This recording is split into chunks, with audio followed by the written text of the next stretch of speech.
ಇದಕ್ಕೇನು ಅಧಿವೇಶನ ಅಂತಾರೆ, ಈ ಪರಿ ಗದ್ದಲ, ಈ ಪರಿ ಗಲಾಟೆ.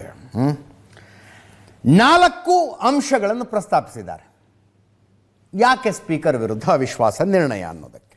ಒಂದು, ಲೋಕಸಭೆಯಲ್ಲಿ ರಾಹುಲ್ ಗಾಂಧಿ ಅವರಿಗೆ ಮಾತಾಡೋದಕ್ಕೆ ಅವಕಾಶ ಕೊಡಲಿಲ್ಲ ಅಂತ. ಯಾವ ವಿಷಯ? ಎಂ ನರವಣೆ ಅವರ ಪುಸ್ತಕದ ವಿಷಯ,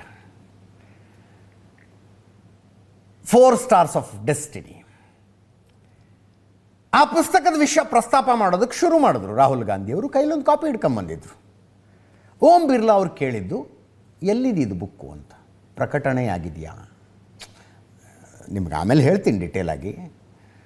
ನರವಣೆ ಅವರೊಂದು ಪುಸ್ತಕ ಬರೆದಿದ್ದಾರೆ 2020 ತನಕ. ಭಾರತೀಯ ಭೂಸೇನೆಯ ನೇತೃತ್ವ ಅವರದಾಗಿತ್ತು.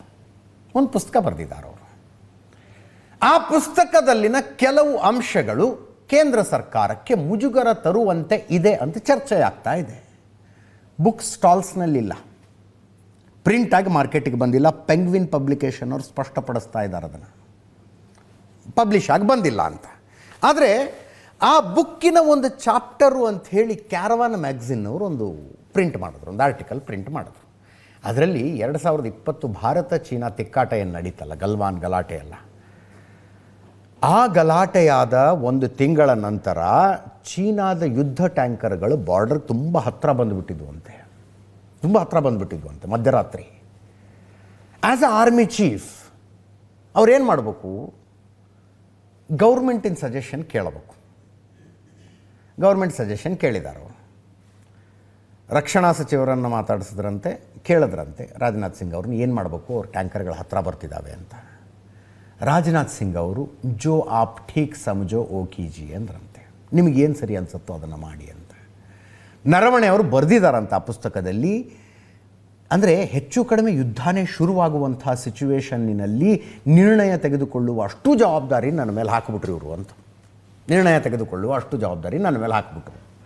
ಗೌರ್ಮೆಂಟ್ ಹೆಂಗೆ ಮಾಡೋದಕ್ಕೆ ಸಾಧ್ಯ ಅಂತ ವಿಪಕ್ಷಗಳು ಕೇಳ್ತಾ ಇದ್ದಾವೆ. ಅದು ಸತ್ಯ ಅನ್ನೋದೇ ಆದರೆ ಆರ್ಮಿ ಚೀಫಿಗೆ ಅಷ್ಟೊಂದು ಫ್ರೀಡಮ್ ಕೊಟ್ಟಿದೆ ರೀ ನಮ್ಮ ಸರ್ಕಾರ ಅಂತ BJP ಮತ್ತು BJPಯನ್ನು ಬೆಂಬಲಿಸುವ ಪಕ್ಷಗಳವರು ಹೇಳ್ತಾ ಇದ್ದಾರೆ. ನಿಮಗೇನು ತಿಳಿಯುತ್ತೋ ಅದನ್ನು ಮಾಡಿ, ಅಷ್ಟು ಸ್ವಾತಂತ್ರ್ಯ ನಿಮಗಿದೆ ಅಂತ ಈ ಕೇಂದ್ರ. ಬಿಡಿ, ಆ ಪುಸ್ತಕ ಪ್ರಕಟವಾಗಿ ಕೈಗೆ ಬಂದ ಮೇಲೆ ಅದರ ಬಗ್ಗೆ ಚರ್ಚೆ ಮಾಡೋಣ. As of now it is not printed. ಅದರ ಬಗ್ಗೆ ಮಾತನಾಡಬೇಕು ಅಂತ ರಾಹುಲ್ ಗಾಂಧಿ ಅವರು ಎದ್ದು ನಿಂತಿದ್ರು.